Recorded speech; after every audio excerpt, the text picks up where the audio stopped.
Assalamualaikum dok, saya punya adik cewek umur 31 tahun, sudah 3 kali dilamar cowok ditolak. Hingga saat ini seperti tidak ada niat untuk menikah. Udah malas menjalankan sholat 5 waktu.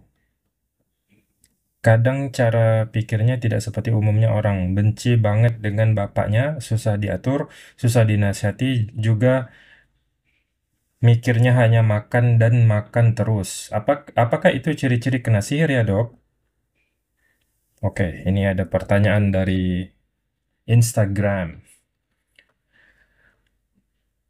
Seorang wanita berusia 31 tahun mengalami penolakan terhadap pernikahan, malas menjalankan sholat, perubahan cara berpikir, membenci ayahnya, sulit diatur dan dinasihati, serta cenderung fokus pada makanan. Ya, keluarganya khawatir apakah ini merupakan tanda gangguan sihir atau ada faktor lain yang mempengaruhi. Nah, mari kita bahas sama-sama ya. Saya sudah buatkan analisisnya. Yang pertama, mari kita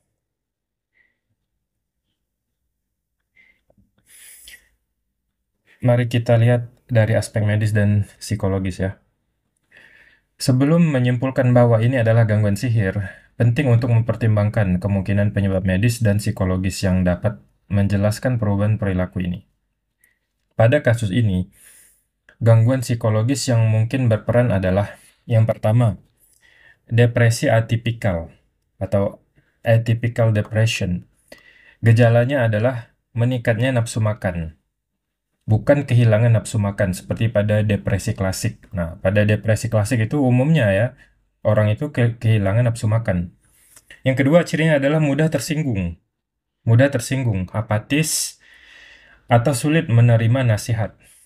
Nah, ini tanda dari depresi atipikal.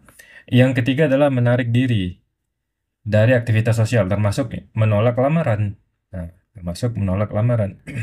Yang keempat adalah perubahan emosi yang signifikan ya, misalnya tadi yang disebutkan marah kepada orang tua. Nah, itu termasuk tandanya. Jika seseorang mengalami depresi atipikal, mereka biasanya tampak baik-baik saja secara sosial, tapi di dalam diri mereka sebenarnya ada perasaan kosong atau putus asa. Kemungkinan yang kedua adalah gangguan kepribadian, misalnya avoidant personality disorder, atau bisa juga schizotypal personality disorder. Beberapa orang memiliki pola pikir dan kepribadian yang menghindari hubungan sosial, termasuk pernikahan. Nah, cara berpikir yang dianggap berbeda dari orang lain, ini bisa menunjukkan pola kepribadian unik atau bahkan tanda awal dari gangguan mental tertentu. Kemungkinan yang ketiga adalah gangguan psikosis ringan atau skizofrenia awal. Nah, ini kemungkinan yang ketiga. Jika perubahan cara berpikirnya itu sangat drastis, tidak masuk akal atau tidak sesuai dengan realitas, maka perlu dicurigai adanya gangguan kognitif atau psikosis ya. Itu psikosis tuh kayak gitu cirinya, tidak bisa membedakan realita. Biasanya ditandai dengan cara bicara yang tidak nyambung, kemudian kecurigaan yang berlebihan pada orang lain, atau perubahan emosi yang ekstrim. Dia tuh curigaan ya, paranoid. Kalau lihat orang ngumpul nih curiga, jangan ngomongin saya nih, jangan-jangan nih ada niat buruk dengan saya nih. Nah, misalnya kayak gitu. Paranoid, psikosis ya. Kemungkinan selanjutnya adalah trauma masa kecil atau konflik keluarga. Hubungan buruk dengan ayahnya bisa menjadi petunjuk adanya trauma atau pengalaman buruk di masa kecil, kan? Seperti yang tadi dijelaskan ini. Trauma ini bisa menyebabkan seseorang tidak percaya pada laki-laki atau pernikahan. Makanya dia tidak mau menikah. Kemungkinan lainnya, ini secara umum ya, kemungkinan lainnya adalah faktor hormonal ya, gangguan hormonal. Misalnya pada gangguan tiroid, khususnya hipotiroidisme ya. Hipotiroid, pada keadaan hipotiroid itu kadar hormon tiroidnya rendah di bawah normal. Itu bisa menyebabkan perubahan emosi, kelelahan, dan peningkatan nafsu makan. Nah, itulah tadi beberapa kemungkinan medis yang bisa mendasari kasus ini. Sekarang mari kita lihat dari perspektif ruqyah. Bagaimana tanda-tanda seorang yang mengalami sihir untuk menghalangi menikah ya, sihir penghalang jodoh ya, itu istilahnya ya. Yang pertama, adanya perubahan pada mental atau psikis tanpa sebab yang jelas, terutama saat menuju pernikahan. Seperti awalnya mau tapi tiba-tiba menolak atau membatalkan tanpa sebab jelas atau masuk akal. Awalnya orangnya ceria, santun, tiba-tiba berubah jadi pemarah, sulit dinasihati. Kemudian kehilangan motivasi untuk menikah atau takut menikah tanpa sebab atau tanpa alasan yang masuk akal. Nah, itu ada perubahan psikis tanpa sebab yang jelas. Kemudian malas ibadah secara ekstrim, malas sekali. Bukan sekedar malas biasa, tetapi benar-benar tidak bisa menjalankan ibadah dengan perasaan dia melakukan ibadah dengan perasaan tertekan atau merasa tidak nyaman.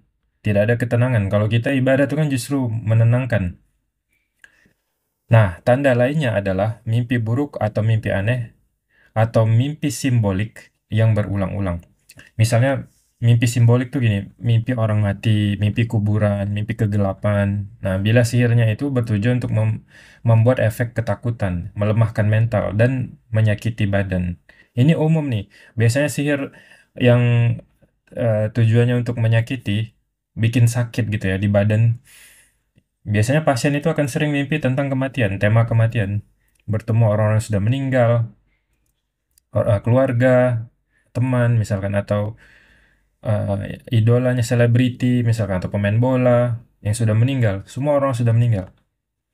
Mimpinya simbolik. Kemudian mimpi air yang berulang-ulang seperti mimpi lautan, mimpi ombak besar, mimpi banjir, mimpi tenggelam, mimpi nyebrang sungai, mimpi berenang, mimpi lihat air tapi warnanya hitam misalkan. Mimpinya itu tentang air terus. Bila sihir itu bertujuan membuat efek kegagalan dalam kehidupan menuju pernikahan, ya. Jadi hidupnya itu seolah-olah berada di air, lingkungannya itu. Kemudian mimpi buang air besar di depan umum.